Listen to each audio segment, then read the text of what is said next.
संसाराच्या अंगी दुःख कसं. तुम्ही एक प्राणी पाहिला का रे? तू सांगतो त्या प्राण्याचं ना. उंट पाहिला का कधी? हां ठीक आहे. याला काय विचारलं म्हणजे तुम्ही लक्षात घ्या बरं का. उंटाचं उदाहरण दिलेलं आहे. हो उंट पाहिला का? हां पाहिला म्हणा की काय हरकत.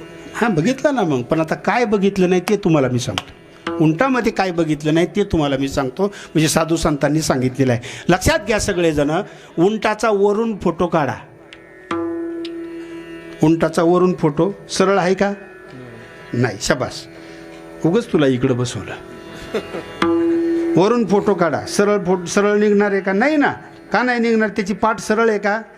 हां शाबास. त्याची पाठ कशी आहे? अशी आहे. बरोबर आहे का? हां बरं पुढं आता तुला. त्याची मान सरळ आहे का? नाही.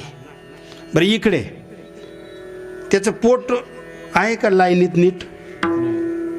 पोटावर लई पारक आहे बरं.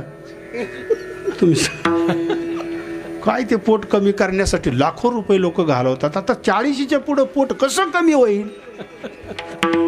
बरं जाऊ द्या. आता ते उंटाचं पोट पाहिलं का? असं असतं. सगळ्याकडे बघून सांगतो. बरं आता तुम्ही जरा जाणतेच जास्त. उंचाची बॅक साईड घ्या. हां मला शब्द नाही उच्चारायचा तो. पाठीमागची साईड सरळ आहे का? अशी आहे बघा. हां अहो काहीच गुन्ह्यात नाही त्या उंटाचं. त्या कॅमेऱ्यावाल्याला सुद्धा प्रश्न पडतो याचा फोटो काढू कसा.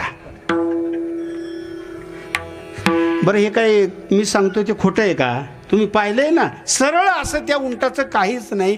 तसं संसारामध्ये जर भक्ती नसेल, आलं कळलं आता? संसारामध्ये जर परमार्थ नसेल, माऊलींनी सांगितल्याप्रमाणे आसोनी संसारी जीवा वेगू करी.